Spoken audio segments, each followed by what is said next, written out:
কোনো গাইডলাইন কি রয়েছে বাচ্চার সলিড শুরু করার? দেখুন, সলিড মানে আমরা জেনারেলি 6 মাস একটা ট্রানজিশন পিরিয়ড আমরা ধরি, 6 মাস বা 7 মাস, যখন সে লিকুইড মানে মিল্ক থেকে সলিড বা সেমি সলিডে যাবে।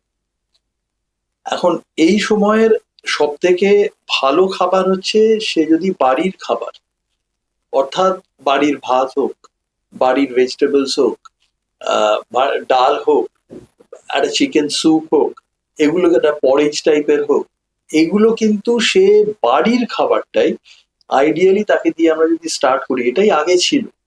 এখন ধরুন আপনি বাজারে বিভিন্ন ব্র্যান্ডের আপনি বেবি সিরিয়াল থেকে নানা ধরনের পাবেন। এবার আমি এগুলোকে কন্ডেম করব না, বাট এগুলোর প্রয়োজনীয়তা এসছে because both parents have started becoming working parents. Time ইস্যুর জন্য এই জিনিসগুলো কিন্তু আমাদের মধ্যে চলে এসছে। বাট দ্যাট ডাজন্ট মিন যে এগুলো যে বাচ্চা খাচ্ছে না সে খুব ডিপ্রাইভড হয়ে যাচ্ছে নিউট্রিশন থেকে, অ্যাজ লং অ্যাজ ওই বাচ্চাটা বাড়ির সব খাবার খাচ্ছে।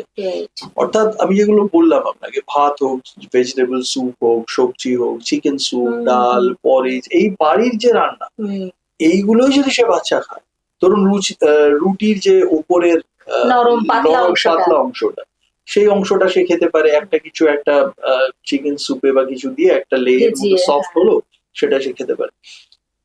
সে বিস্কিট খেতে পারে চাইলে, অনেক কিছুই খাওয়া যায়। তবে জেনারেলি আমরা 1 বছরের নিচে ডিম বলুন বা মাটনের কিছু জিনিস বলুন, কাউ মিল্ক ডিরেক্টলি বলুন, এইগুলো অ্যাভয়েড করা বেটার। এগুলো আফটার 1 year হজম শক্তি একটু বাচ্চার হবে, তখন তার পক্ষে এগুলো নিতে সুবিধা।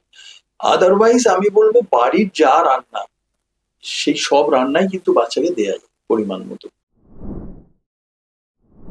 সম্পূর্ণ ভিডিওটি দেখতে ভিজিট করুন আমাদের ইউটিউব পেজ দ্য ওয়ার্ল্ড আরোগ্য।